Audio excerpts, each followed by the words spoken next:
In early 2001, administrators at Nocona General Hospital in small-town rural Nocona, Texas were growing increasingly concerned. They had a lot of deaths during the months of December and January, said Kent Holcomb, chief of police for Nocona Police Department.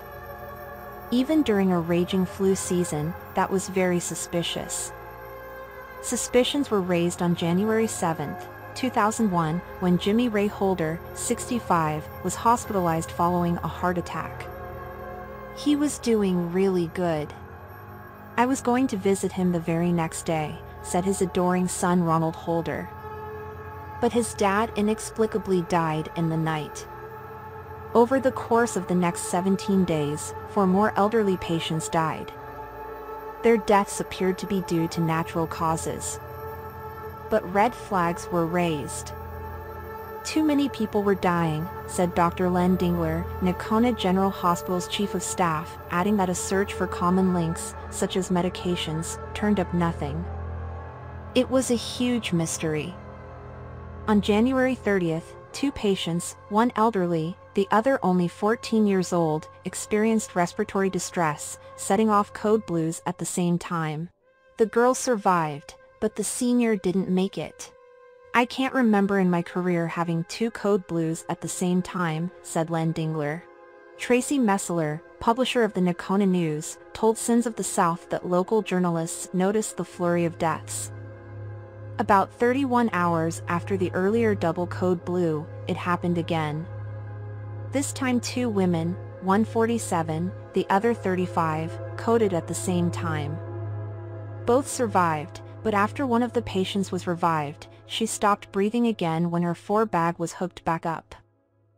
That's when it started all over again, said Corey Holcomb, the hospital chief nursing officer. Dr. Chance Dingler, Nocona GH's attending physician and the brother of Len Dingler, said everyone questioned, "What is going on?" Shortly after the 4 code blues, a pharmacy technician asked Len Dingler a question with far-reaching reverberations. She said, "What's Mivacrin for?" he said. I said, "Why would you ask me that?" She said, "We have a vial missing out the crash cart. Mivacrin is paralytic that halts breathing. It is used when a breathing tube is put down a patient's throat and its effects last about 20 minutes, Chance Dingler explained. Under the effects of the drug, without any sedative, patients would be aware of suffocating but unable to say they can't breathe. It's about the cruelest way to kill somebody, said Len Dingler. I knew right then. Somebody's here killing people. Len Dingler shared his suspicion with the hospital's administrators, who promptly removed Mivacrin from crash carts. Moving forward, staff also had to sign it out from the pharmacy and revised measures were put in place for future code blues. Staffing was reviewed for each day a patient died. In December there were 11 deaths, with another 14 taking place in January. The Dingler brothers sought to determine which deaths were suspicious. On February 4th, before the data could be fully analyzed, patient E. Jackson, 92, was found dead in his room by nurse Vicki Dawn Jackson, who was married to the patient's grandson, Kirk, a hospital aide. Despite Jackson's advanced age, the fact that he was fine one moment and dead the next made the case suspicious. Between her work schedule overlapping with recent deaths and her access to Mivacrin, Vicki was the main suspect.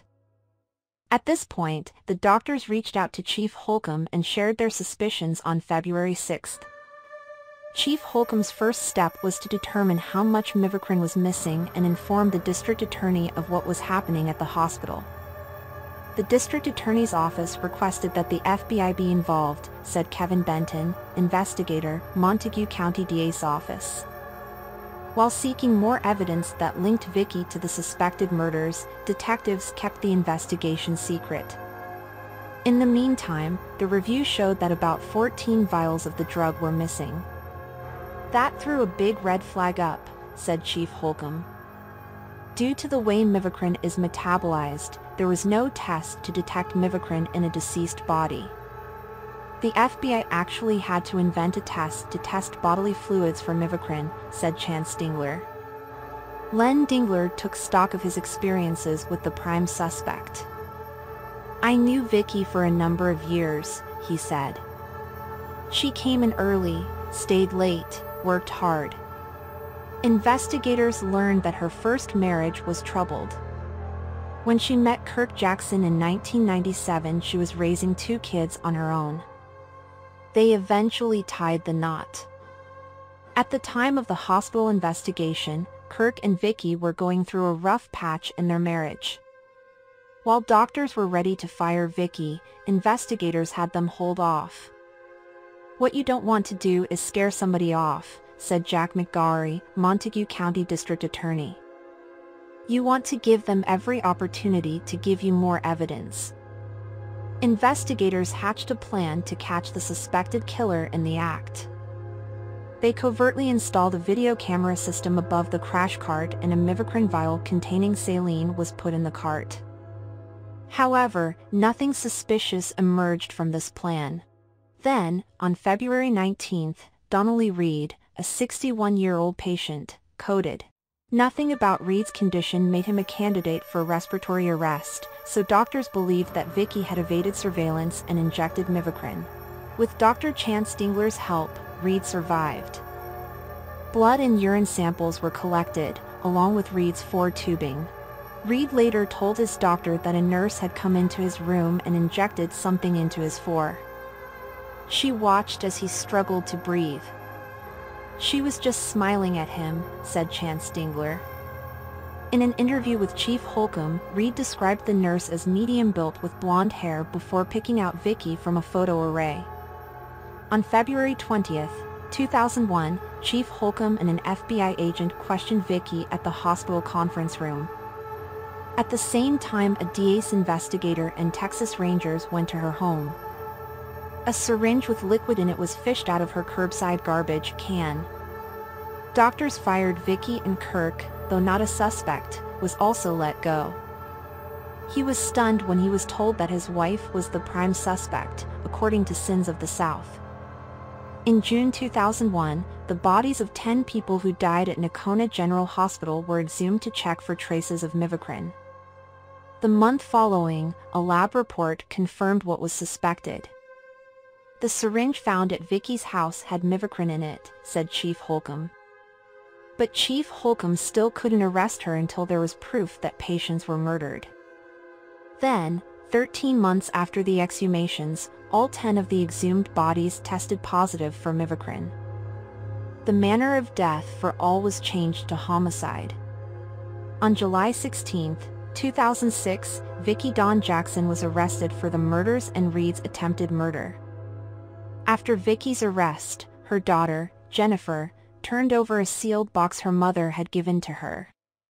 It contained information about Mivacrin, clippings about hospital deaths, and Vicky's handwritten notes.